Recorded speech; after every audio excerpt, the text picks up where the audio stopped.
Thank you. Before my opening statement, Mr. Chairman, as a point of order, it's been my understanding that one of the witnesses has, within the last half an hour, released additional information that the Republicans may, and you as the majority, may have been able to review and have information about. And if that information is, in fact, going to be used at this hearing, I just want the point of order to be recognized that the Democrats have not been able to review or to see any of that information. Will you be using any of the information that has recently been released by? Excuse me? Will you be using any of that information? We'll be using whatever information our staff has put together for us to use at this hearing. And have you had that information before this hearing began, before today? We use all information that is given to our staff, and we will use it to make sure we educate the American people. And information that you have not shared with us?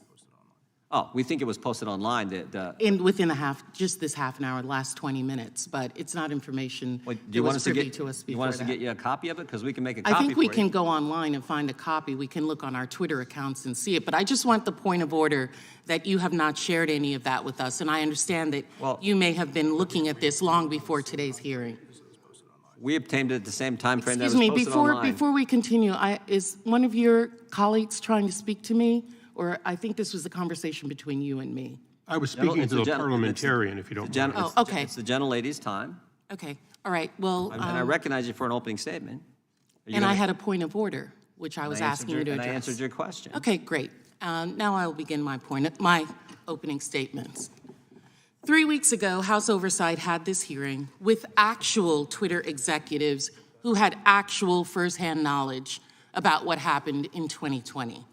And that didn't go so well for the House Republicans because real evidence showed that there wasn't coordination between Twitter and the federal government as they'd like the American people to believe, and that all the so-called Twitter files really showed was a discussion on content moderation, and that we only got a fraction of the discussion.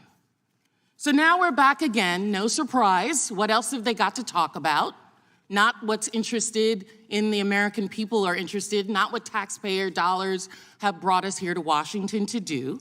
And the Republicans have brought in 2 of Elon Musk's public scribes to release cherry-picked, out-of-context emails and screenshots designed to promote his chosen narrative, Elon Musk's chosen narrative that is now being parroted by the Republicans because the Republicans think that these witnesses will tell a story that's going to help them out politically.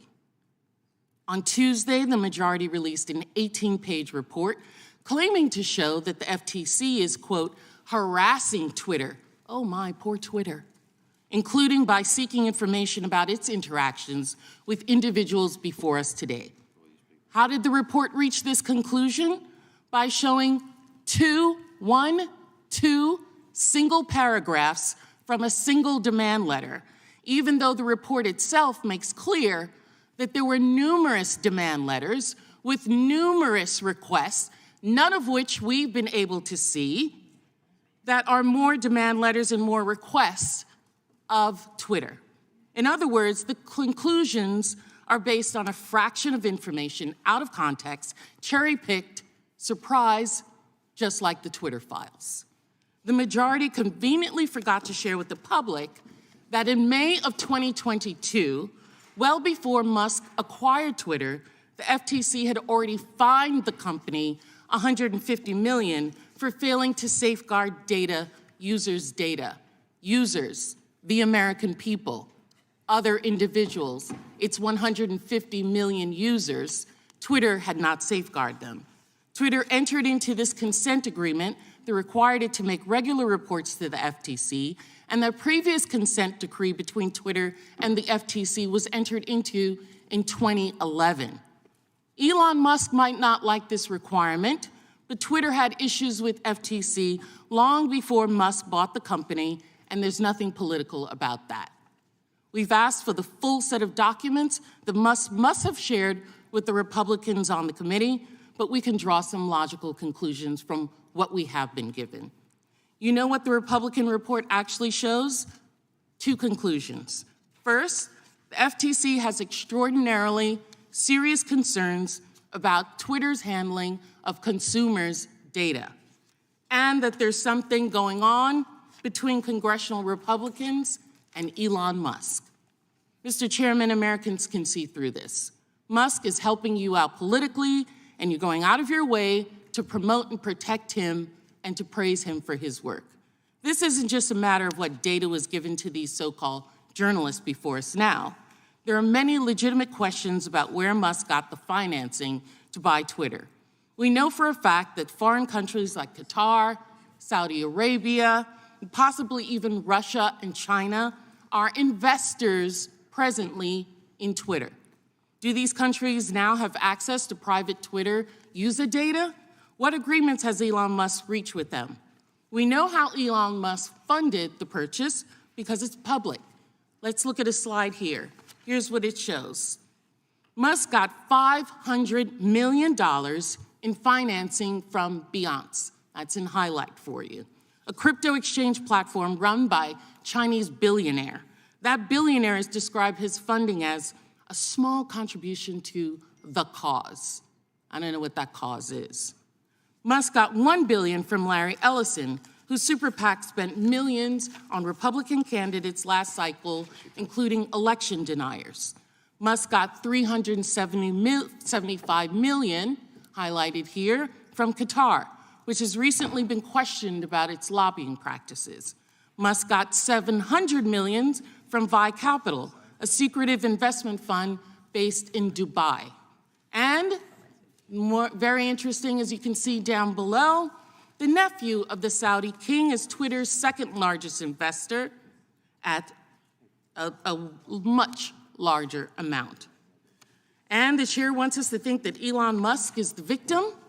The chairman wants us to believe that the Republicans are concerned with the federal government unfairly going after Twitter and Twitter unfairly taking down conservative posts. Just like we did several weeks ago, we're going to show that's not what the evidence shows.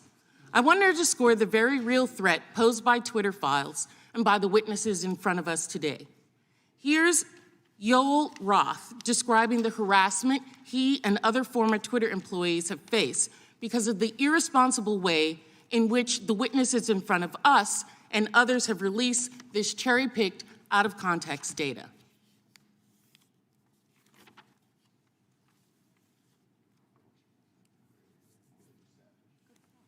Twitter.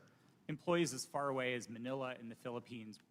The Twitter files, I would note first and foremost, didn't just affect me, but affected much more junior employees at Twitter.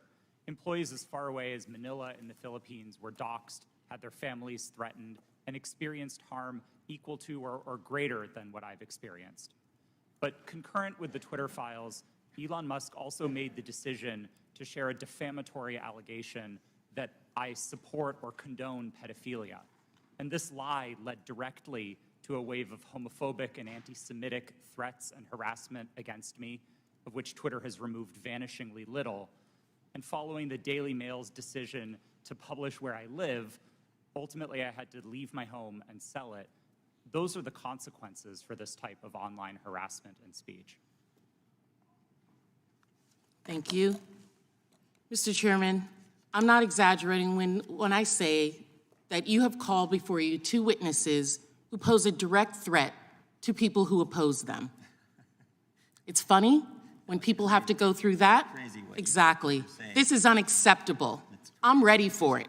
I don't know if a lot of other people are, but just as it was unacceptable for Kevin McCarthy to provide 41,000 hours of sensitive security footage to a biased talking head in an effort to rewrite what happened on January 6th. This is a new Republican playbook, apparently. Risk American safety and security to score political points. The gentlelady's words should be struck. We do not accuse witnesses of threatening others. That is out of line and outside the rules of this committee. That, and I can have an opinion. You don't get to determine what's struck down. Well, you do get an opening statement, and it's about over. The committee will suspend. We know this is because at the first hearing, the chairman claimed that big government and big tech colluded to shape and mold the narrative and suppress information and censor Americans. This is a false narrative. We're engaging in false narratives here, and we are going to tell the truth. I yield back.